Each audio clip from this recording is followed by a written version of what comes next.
ሰላም እንዴት ናችሁ?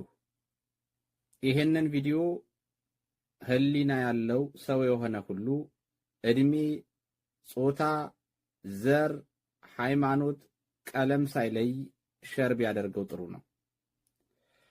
ነገሩ እንዲህ ነው። ሰሞኑን በጅንካ ሆስፒታል አንድ ወረርሽኝ መከሰቱ በዓለም በከፍተኛ ሁኔታ መነጋገሪያ ሆኗል።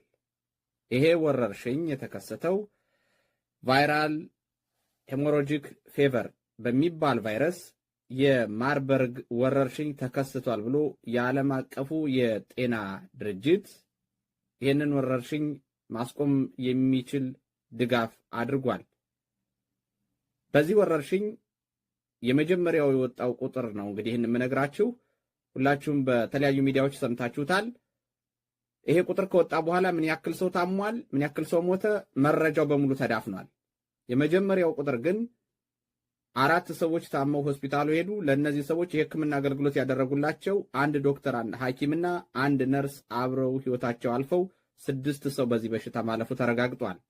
ከዛ በኋላ ምን ያክል ሰው ተያዘ፣ ምን ያክል ሰው ሕይወቱ አለፈ፣ በዛው ተዳፍኗል። ይሄንን በሽታ ይሄንን ወረርሽኝ ለሚዲያ ለዶቼ ቬለ ቀርበው ሙያዊ ግዴታቸውን የተወጡት የበሽታውን ሁኔታ ያስከተለውን ጉዳት ዓለም ሊቆጣጠረው ስለሚገባ የዓለም የጤና ድርጅት ድጋፍ ማድረግ ስላለበት ሰው ግንዛቤ እንዲኖረው በአጠቃላይ የበሽታውን ሁኔታ ሙያው በሚጠይቀው መልኩ ማብራሪያ የሰጡት የሆስፒታሉ ሜዲካል ዳይሬክተር ዶክተር ቢኒያም አስራት ከስራ ተባረዋል። አሁን ላይ ነው ጥያቄው ሁሉም ሰው ሸር ሊያደርገው ይገባል ያልኩት። ይሄ ወረርሽኝ የአገዛዙ ያመጣው ችግር ካልሆነ፣ ይሄ ወረርሽኝ ቫይረሱ በላብራቶሪ ተሰርቶ ወደ ህዝቡ እንዲሰራጭ የተደረገ ካልሆነ፣ ይሄ ወረርሽኝ የተከሰተው በተፈጥሮ ከሆነ ወረርሽኙ ለዓለም መነገሩ ብልጽግናን ምን አናዶት ምኑን ነክቶት ነው ሜዲካል ዳይሬክተሩን ያባረረው?